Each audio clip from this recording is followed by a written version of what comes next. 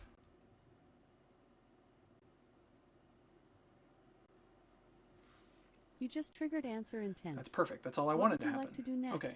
So now if we come in here and we look at, I gotta go back in the logs. Go here.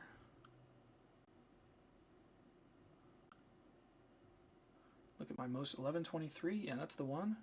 So what we want to do is see the request envelope and see what the structure looks like down here. So we end up with values, and then each object has value.name and value.id. That's the thing that I really wanted to see. Oh, hydrate. I'll do that. Thank you.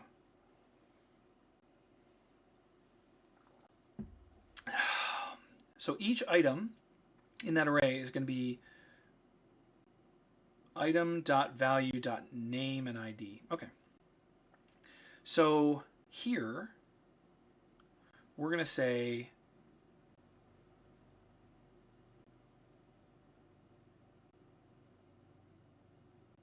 this is going to be resolved words 0.value.id.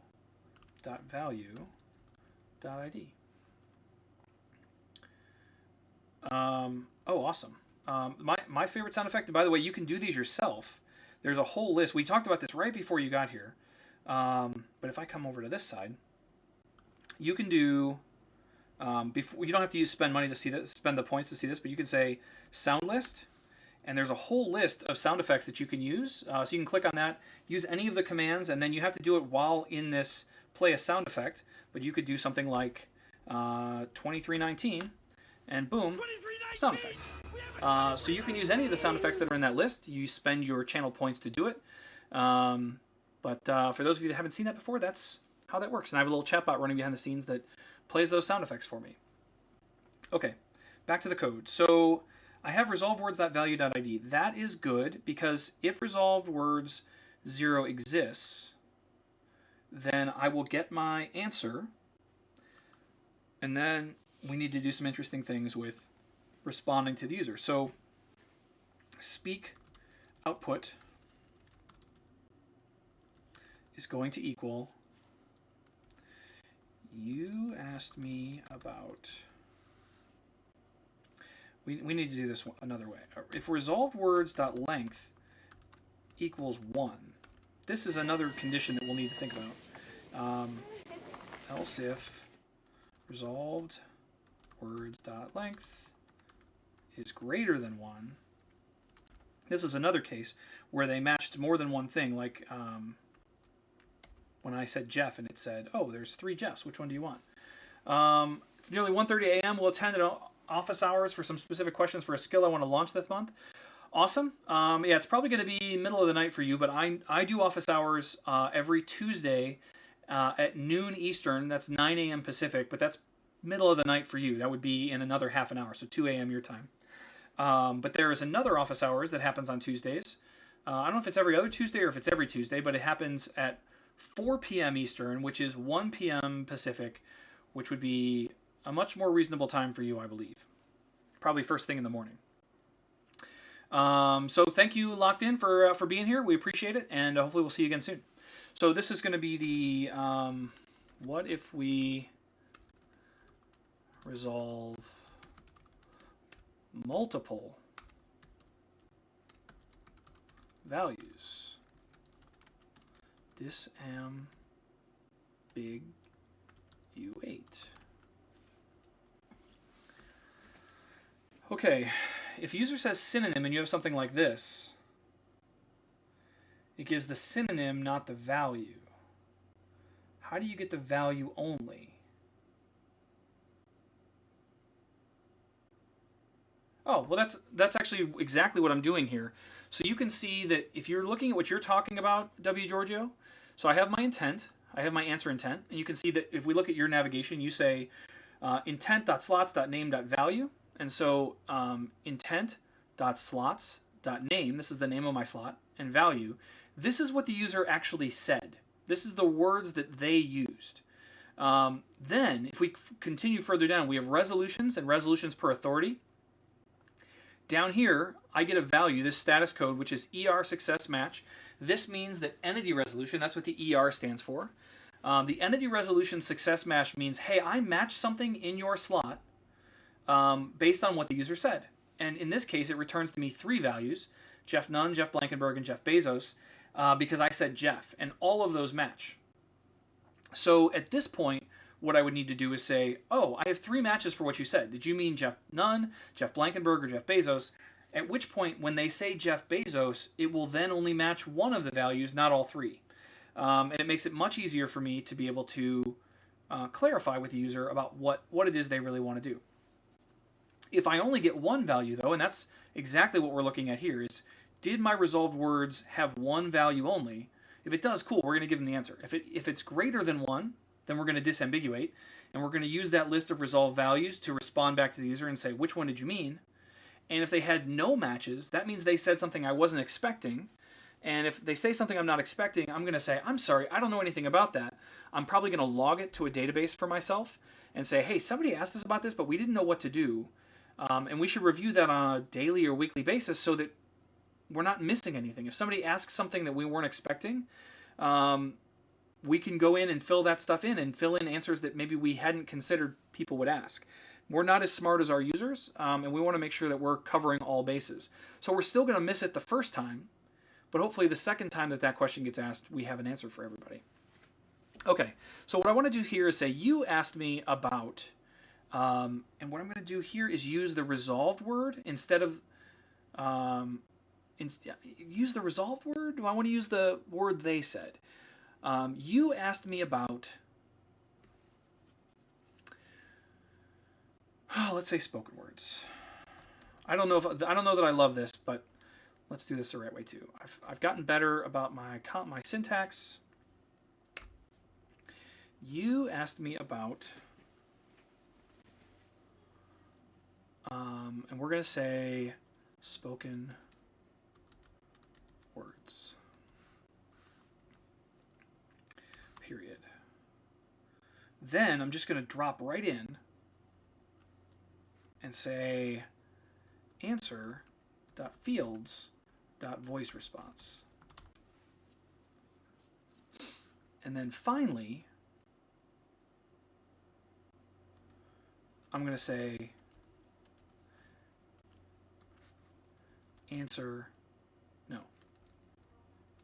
action query. Oh, Coding Bandit, thank you for the raid, man. Super sore. I say man, it's Carrie. Thank you so much for bringing some folks over, and thank you guys all for being here. We're in the process of responding to a user when they say something to our skill and clarifying what they meant and that we have the right data and everything like that. So this is what I'm building right now, is a response that says, hey, you asked me about this thing.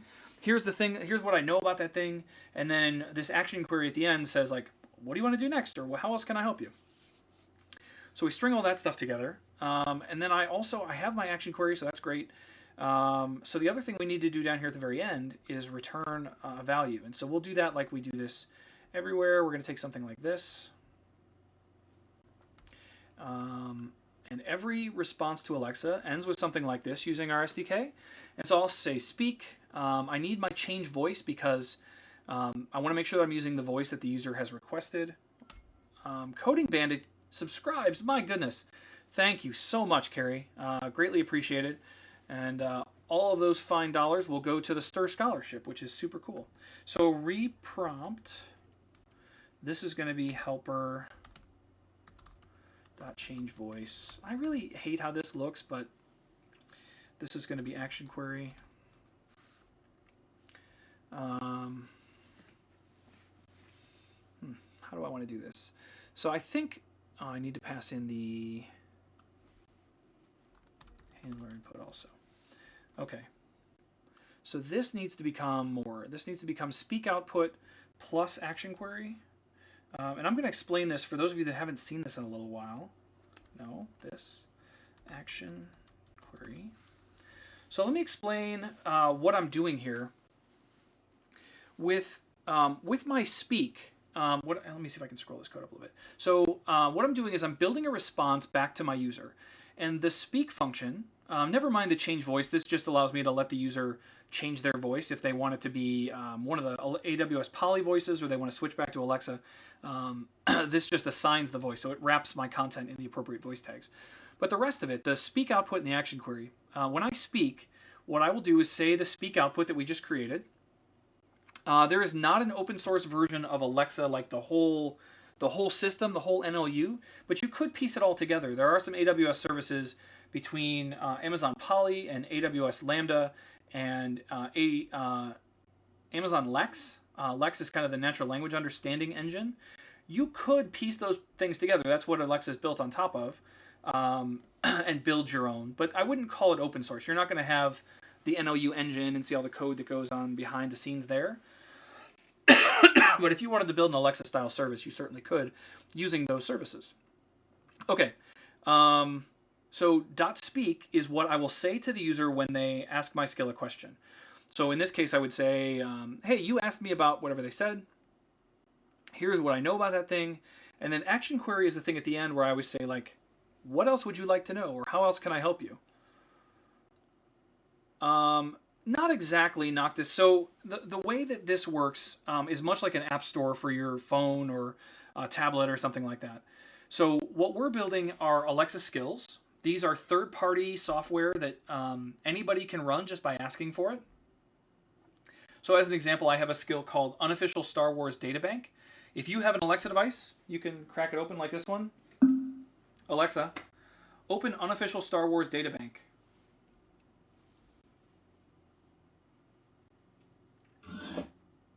Hello. I was expecting someone with your reputation to be a little older. What would you like to know? Tell me about Chewbacca.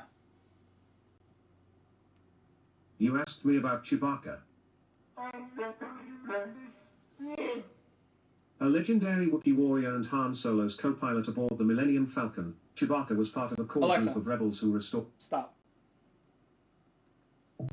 Goodbye, old friend. So you can build additional functionality into Alexa like I'm doing here, but they are your own software and you own the features and all that stuff. Yeah, but you have to live within the Alexa world. So you have, like, to start your stuff, right? I had to say her name, Alexa. I had to be able to have a name for my skill like you would for any app. And there are some restrictions, of course, to how you interact, just the same way that you have restrictions when you build a mobile app or anything else, right? So I have to make sure that I'm following the rules and going through certification and all that kind of stuff. But it basically is just another app that I build and run, and I control exactly how it works. But I do have to go through certification, so I can't build a lot of like adult-related content and the other kind of stuff that you would expect not to be allowed. So that is, that's the story behind Alexa Skills. Is basically you're writing your own apps for Alexa that can run and do whatever you need it to do. And there's lots of big companies doing this. Like Uber and Domino's and lots of other places, so that if you want to use those services with your voice, they exist and you can do them.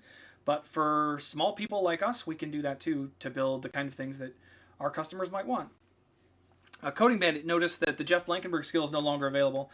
When I published that, I knew I was breaking a rule, which is you can't name a skill, only someone's name. And whatever certification process I went through, they must not have thought my last name was a name. So they let me pass, and they let it go for like 3 weeks. And then all of a sudden, I got an email saying, hey, we've pulled your skill from the store because you broke this rule. And it was just that they hadn't caught it the first time. So Noctis, is Alexa's native language JS? No. There is no native language. The only way that we could really define native is that most of our samples, I work on the Alexa team, so most of the Most of the samples we build are in JavaScript, but there are lots and lots of samples that we've published in Java and Python. Excuse me. But no, you can build an Alexa skill using anything that you want. If you're on the .NET side, a friend of mine, his name's Tim Hewer, has published Alexa.net, and you can use C# or whatever to basically use his SDK to talk with Alexa. What I'm using is the Node.js SDK, which then obviously requires JavaScript, but the SDK just makes my life a lot easier. At the end of the day, Noctis, the way Alexa works is the user says something to the device puts together a JSON document for you. It looks a lot like this. So this is what the JSON document for my skill looks like right now. And so you can see in here that I have a bunch of session data and like anonymous user IDs and stuff like that. Context about the user's device. Do they support anything? What is the viewport of their device if it has a screen? And then down here, like, what did they want to do? They wanted to hit the answer intent. So I know I've defined some endpoints around my skill. What does it do? How does it work? One of them is my answer intent. That means the user wants an answer to something. They said Jeff. I have slot values that indicate the kinds of answers I already know about. And so it says, oh, by the way, you matched Jeff Nunn, Jeff Blankenburg, and Jeff Bezos. It's using natural language understanding and machine learning and speech to text to figure all that stuff out. But this JSON document is passed to wherever my endpoint happens to be. So if you want to build it on a server under your desk or on Azure or on AWS or in any other cloud provider, you can certainly do that. But you just pass in this JSON document, at which point you can parse this and use it however you want. And then you need to pass a new specific format JSON document back to Alexa so that she can continue the conversation with your user. So at the end of the day, it's just a pass of one JSON document one way and one the other way. But what I'm doing here and the stuff that I'm working in is the SDK, which makes my life a lot easier. So when I come into my core file, I have some handlers defined. These are things that handle specific scenarios like answer intent or help or repeat or whatever. And then I write a bunch of code to handle what should I do when the user says they need help. Right? And I write some code to do that, but at the end of the day, the code generates a JSON document that I pass back to Alexa to give the user the help that they were requesting.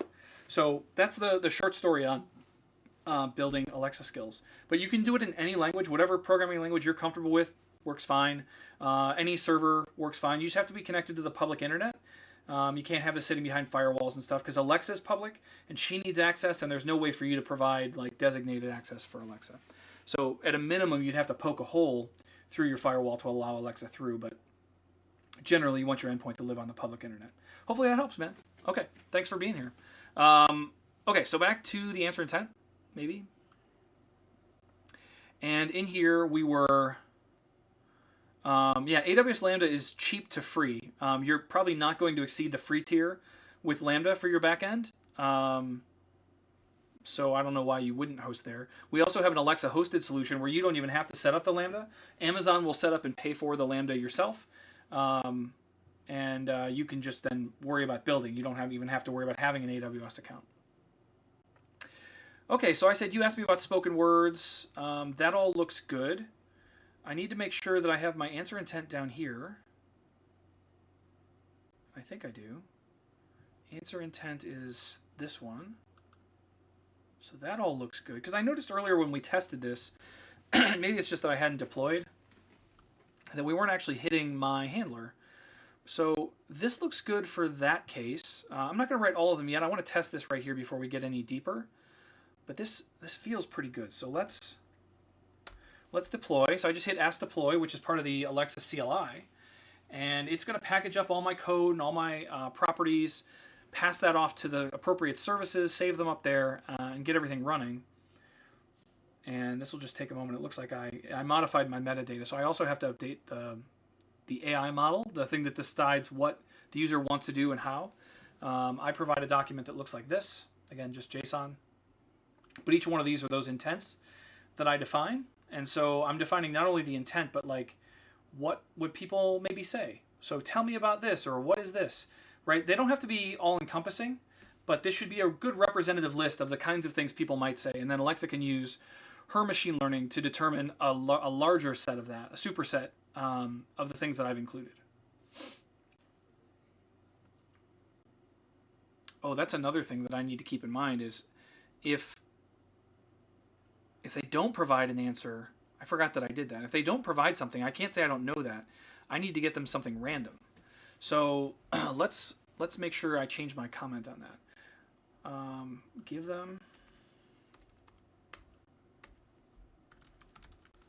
Give the user a random tip that they haven't heard before. This is a new requirement too. This means that I'm going to have to keep track of, if we go back to our database and look at the data side of things. In here you can see that I have a user table. And this is where I keep track of the user's poly voice. So for example, if I come over here and say change voice to Russell,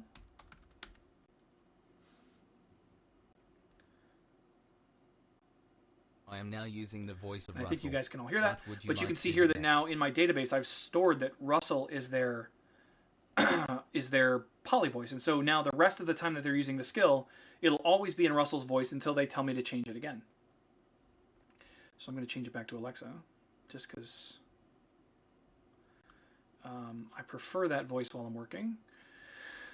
And you can see that it's going to erase this value. It should erase that value.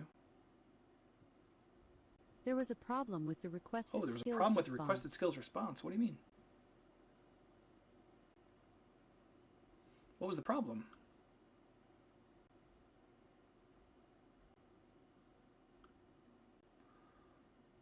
That's supposed to be working. I didn't break anything there.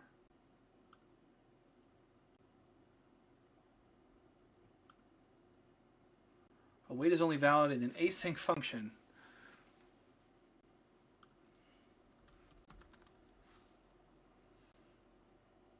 But that wasn't what I asked for. I asked for the change voice intent.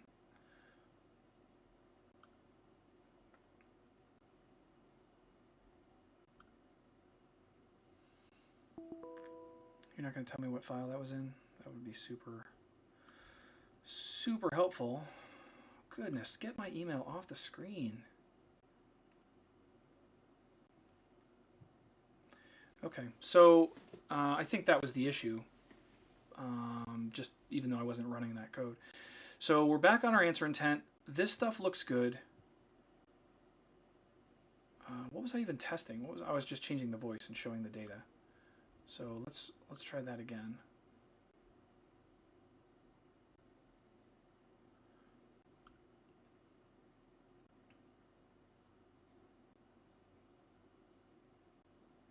Still going to break.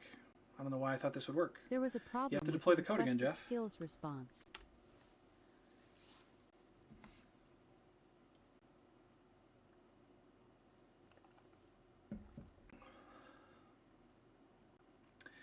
All right, so we'll just wait for that to get published. This should be faster this time because I don't have to push a new model. I didn't change anything in my model. That's usually the time-consuming part of this. So it's going through the process of packaging up and building my code right now. This is still taking longer than I would expect it to. But there we go.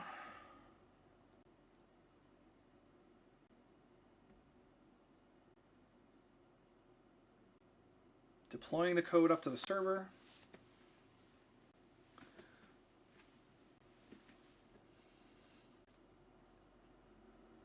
I still need to modify this. I need to change my structure so that I'm testing locally. I'm getting really tired of deploying all the time. I just need to fix that. So let's try opening my skill again now with the async tag in place. Hello. Hello, what would you like to do next? Perfect. Change voice to Alexa. Nope. Undefined is not the name of a Pali voice. Change What would you like to do next? Alexa. And we just found a bug. So let's look at the I change am voice now intent. using the voice of Alexa. What would you like to do next? Weird. Okay. I am doing the thing I thought I was doing. I'm now using the voice of Alexa. Now I want to say, tell me about Blankenburg. Jeff, you broke Oh, something. I broke something. Cool. What would you like to do I next? like breaking things. So let's go look at my logs again and see what I broke. 11:46. We're coming up on time. Okay, so the error I got, get random item is not defined in answer intent.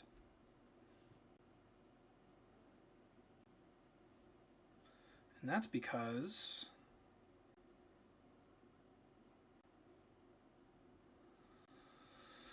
if we look at the right code, I'm doing this right here without a helper on it. This is I just refactored all of my code and moved them into these libraries, and because of that, I used to just write await get random item, and I forgot that I can't do that anymore. Okay, one more deploy.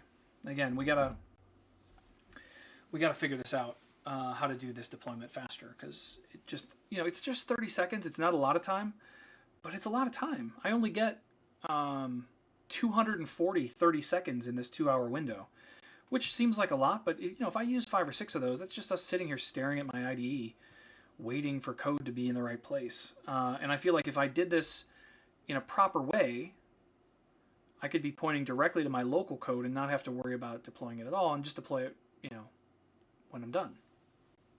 There is a way to do this, I just haven't done it yet. So maybe that's something we'll figure out for tomorrow or Wednesday. Because as I mentioned, and those of you that weren't here early, I normally go Monday, Wednesday, Friday, 10 a.m. to noon Eastern, but we're going to be adding Tuesday and Thursday this week, I think. The best way to know is to follow, because then you'll get the notifications when I go live. But I think we're going to add Tuesday, Thursday afternoon sessions. So it'll probably be like 2 to 4 p.m. On Tuesdays and Thursdays. Give you a little different look, a little different time of the day, to come join me and build some nonsense.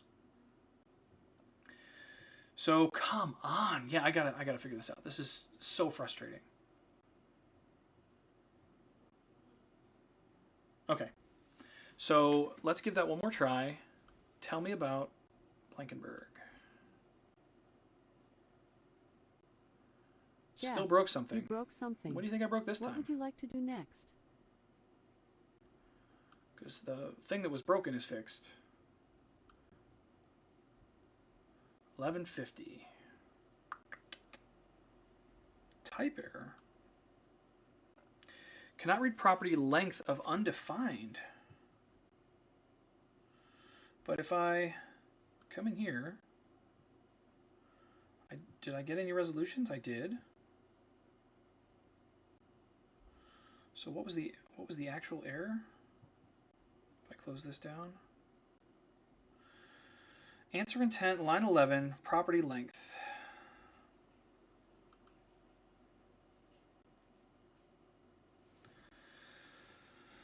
Well, why is it undefined?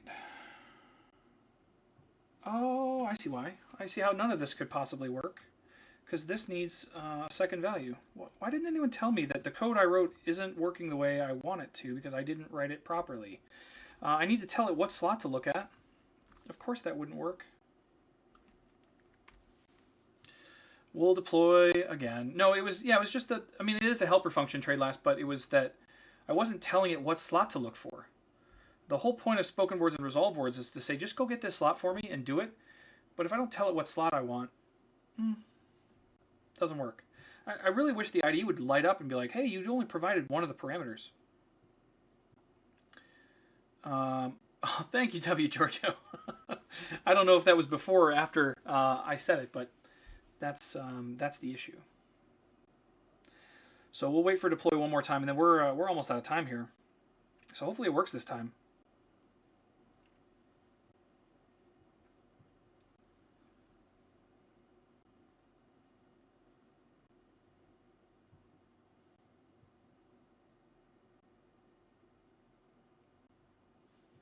Yeah, I'm running ESLint, and it didn't warn me. TypeScript probably would, though. You're right. Okay, last try. Last try. Tell me about Blankenburg.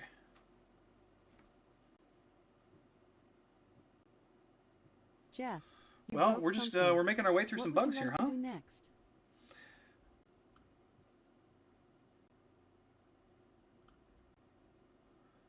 do next? $52. We're creeping up. What is my error now?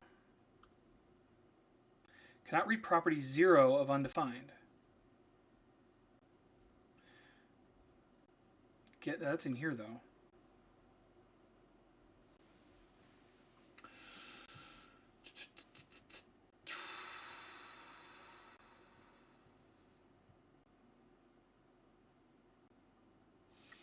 const item equals R record 0. Well, I don't believe you for a moment that there's nothing there.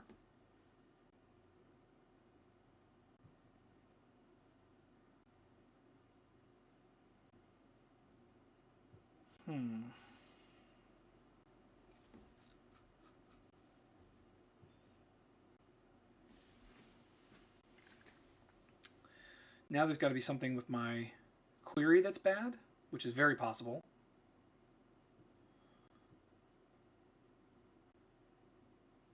I think what I'm going to do is we're going to have to stop here because I'm going to need to like take this URL apart, and it involves my API key, which I obviously don't love showing on stream. So I'm going to I think I'm going to wrap things up here and then fix that, and then we'll have it working when we get back. But I'm pretty sure that's probably my last issue. It's just that I'm not getting data back from Airtable because my query is broken. So I can do this part here. We'll do console.log. We'll do full path equals, and then we'll do this, and we'll say URL. So that I can take that apart and see what I'm doing wrong. And I'll deploy that, but I'm not going to show it on screen for obvious reasons.